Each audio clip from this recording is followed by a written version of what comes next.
السلام عليكم ورحمة الله تعالى وبركاته كلنتي wanaagsan daawadayaal meel kasta dunida nagala socotaan waa habeenimo sabti ah bisha February waa 18 sanada 2022 qodobada aad barnaamijkeena ku maqli doontaan waxaa kamid ah mid kamid ah basaska shacabka qaada ee ka baxa magaalada caasimadda ah ee Addis Ababa isla markaana ku sii jeeday magaalada Deze oo maanta dab la qabadsiiyay xaaladda deegaanka Soomaalida ee dhinacyada siyaasadda iyo abaaraha oo wali kacsan beesha caalamkuna waxay gordhaweyd soo saartay war-saxaafadeed culus oo ku wajahan madaxda Soomaalida diyaarad sidaah ciidamo fara badan oo ka degtay magaalada Beledweyne iyo agaasimihii hore ee Nisa Fahad Yaasiin oo halkaasi ku wajahan qodobadaas iyo qodobo kale oo faahfaahsan ayaad barnaamijka ku maqli doontaan saaxiibayaal soo dhawaada aan ku bilowno wararka naga soo gaadhay dalka Itoobiya ee basaska u kala baxa magaalada caasimadda ah ee Addis Ababa iyo waliba magaalada Deze ayaa la soo sheegayaa in dab la qabadsiiyay waxaa la arkayay baraha bulshada sawirro la soo dhigay baskaasi oo gubanaya isla markaana aanay xilligaasi wax dad ka agdhaweyn lama oga cidda sida rasmiga ah dabka u qabadsiisay baska isla markaana halkaasi ku gubtay baskaasi rakaabka iyo shacabka u kala qaadaya labadaasi magaalo barihii u dambeeyay waxaa jidgooyooyin xoog badan dhiganayay duleedka magaalada caasimadda ah ee Addis Ababa kooxaha Oromada ah ee Ola isla markaana halkaasi caqabad xoogan ku hayay ciidamada dowladda federaalka dalka Itoobiya oo halkaasi gaadhay ayaa sheegay in baskaasi dab la qabadsiiyay isla markaana aanan wali halkaasi lagu arag ciddii dabka qabadsiisay ee baskaasi gubtay ciidamada dowladda federaalka dalka Itoobiya ayaa wada baaritaano iyo waliba howlgallo ay ku sheegeen in lagu baadigoobayo ciddii baskaasi dabka qabadsiisay balse waxaa shaki badan laga qabaa in jabhadda xoreynta Oromiya ee magaceeda loo soo gaabiyo Ola ay gubtay baskaasi isla markaana halkaasi ay ka dhawaayeen dagaalyahanadaasi oo baryahanba jidgooyooyin waaweyn u dhiganayay dadka shacabka ah ee isticmaalaya wadooyinka soo gala caasimadda dalka Itoobiya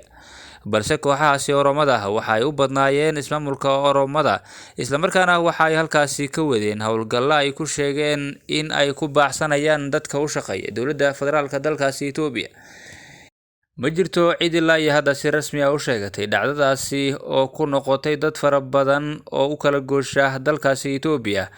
argagax iyo waliba ficilo aanay filaynin waxaana inta badan wadooyinka dalkaasi Itoobiya ay isticmaalaan dad shacab ah iyaga oo u kala gooshaya magaalooyinka dalkaasi Itoobiya isla markaana colaadda ka taagan dalkaasi aanay saameyn badan ku yeelanin oo kooxaha halkaasi kala haysta ama iska soo horjeeda ay dhexmarayeen shacabku iyagoo aan wax dhibaato ah kala kulmi jirin kooxahaasi dagaaladu ay ka dhaxeeyaan ee dowladda Itoobiya iyo jabhadaha mucaaradka ku ah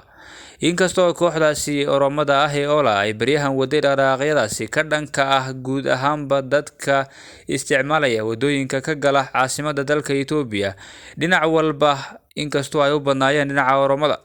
waxaana la soo sheegayaa wararka kale ee ka imanaya galbeedka gobolka Oromada in kooxahaasi ay wali u xidhan tahay wadada isku xidha dalka Itoobiya iyo dalka Kenya iyadoo kooxahaasi ay muddo 3 usbuuc ku dhow halkaasi ku sugan yihiin ciidamada dowladda Itoobiya ayaa wali dagaalada iyo waliba baacsiga ay ku wadaan kooxahaasi ka wada galbeedka gobolka Oromada walow aanay wax badan oo la sheegi karo aanay ku soo kordhin xaaladda halkaasi ka taagan haatan anagna wararka naga soo gaadhay deegaanka Soomaalida oo wali ay ka taagan tahay abaar xoog badan isla markaana dadka shacabka ay halkaasi ku nool ay wajahayaan xaalado kala duwan oo dhankaasi abaaraha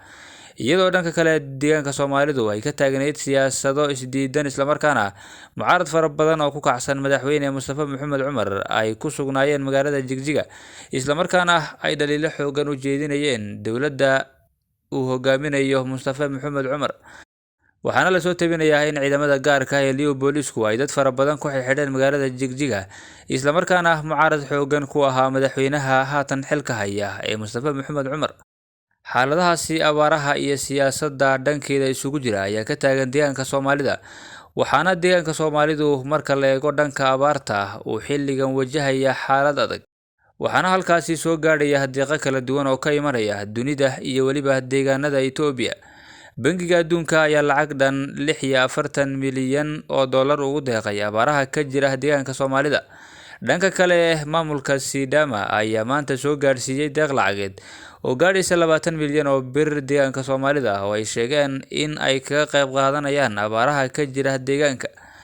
walina xiisadaha iyo waliba xaaladaha ka taagan deegaanka Soomaalidu waxay u muuqdaan kuwa isa soo taraya haatan aan eegno wararka naga soo gaadhaya dalka Soomaaliya. War-saxaafadeed ka soo baxay beesha caalamka ayaa waxaa looga hadlay doorashooyinka dalka ka socda iyo weliba halka ay marayaan. War-saxaafadeedka waxaa lagu yidhi saaxiibada caalamku waxa ay ka warhayaan in doorashada kuraasta golaha shacabka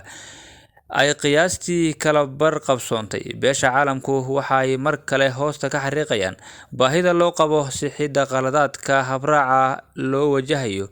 dhexdhexaadnimada iyo weliba in la saxo cabashooyinka ka imanaya guud ahaanba dadka saamileyda siyaasadda ku ah dalkaasi Soomaaliya.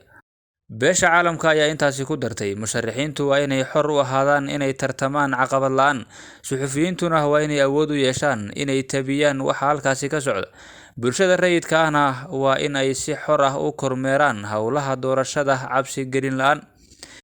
Sidoo kale waxaan ugu baaqaynaa dhammaan madaxda inay ka fogaadaan sii baahida xiisada siyaasadeed, lana xaqiijiyo in ciidamada ammaanka aan loo isticmaalin sidii qalab siyaasadeed oo kale. saaxiibada caalamku waxa ay ku celcelinayaan walaaca qoondada boqolkiiba 30 ah ee matalaadda haweenka ee baarlamaanka oo aan weli la gaarsiinin halkaasi, waxayna ku baaqayaan in tallaabooyin degdeg ah lagu saxo kuraasta ka maqan dumarka. beesha caalamka ayaa sheegtay inay jiraan dulduleelo dhinaca habraaca doorashada ah, balse waxa ay ku adkaysteen in doorashada la sii wado oo la dhammaystiro inta hadhay, islamarkaana waqtiga lagu ilaaliyo xilligii lagu ballamay. dhanka kale, magaalada Beledweyne waxaa goordhoweed caga dhigatay diyaarad Muqdisho ka qaaday ciidamo gaar ah oo ilaalo u noqon doona agaasimihii hore ee hay'adda NISA Fahad Yaasiin Xaaji Daahir oo u sharaxan kursiga Hoob 86. sidoo kale isla maanta waxaa Muqdisho laga qaaday dad la sheegay inay ahaayeen ergadii dooran lahayd Fahad Yaasiin, waxaana la dejiyay saldhig ay ciidanka AMISOM ku leeyihiin duleedka magaalada Beledweyne ee xarunta gobolka Hiiraan. awoodo iska soo horjeeda oo xafiisyada madaxtooyada iyo weliba ra'iisul wasaaraha ayaa ka taagan Muqdisho iyo Beledweyne, taasoo ku saleysan qabashada doorashada kursiga Hoob 86. loolanka kursigaasi ayaa noqday mid adag, islamarkaana ay gaadhay meelo sare xiisadiisu, waxaana xilligan ay u muuqataa inay tahay xilliga ugu adkayd ee kursigaasi. tartanka ra'iisul wasaaraha iyo weliba xafiiska madaxweynuhu uu yahay mid sii adkaanaya, waxaana la filayaa in halkaasi uu gaari doono agaasimihii hore ee hay'adda NISA si uu uga qayb galo doorashada kursigaasi Hoob 86 oo loolanka doorashadiisu ay noqotay tii ugu adkayd ee intii uu socday golaha shacabka doorashadiisu. magaalada Beledweyne oo ay ka taagnaayeen xiisado hore oo u dhexeeyay maamulka Hirshabelle iyo weliba maamulka la baxay kacdoonka Hiiraan oo halkaasi ciidamo fara badan ay ka joogeen, islamarkaana dagaalo iyo weliba dhibaatooyin qalalaasa ah halkaasi ka riday dhowr jeer. waxaana ugu dambeysay xiisadaha ka taagan magaalada Beledweyne tii uu ku dhintay taliyihii degmada, islamarkaana ciidamada haramcadka ah iyo weliba ciidamada booliiska ee degmada Beledweyne ay halkaasi israsaaseyn ku dhex martay, waxaana halkaasi ku dhintay taliyihii ciidamada booliiska ee magaalada Beledweyne. akhirta sharafta leh hawada nagala socoto tan iyo kulanti dambe, nabadgelyo.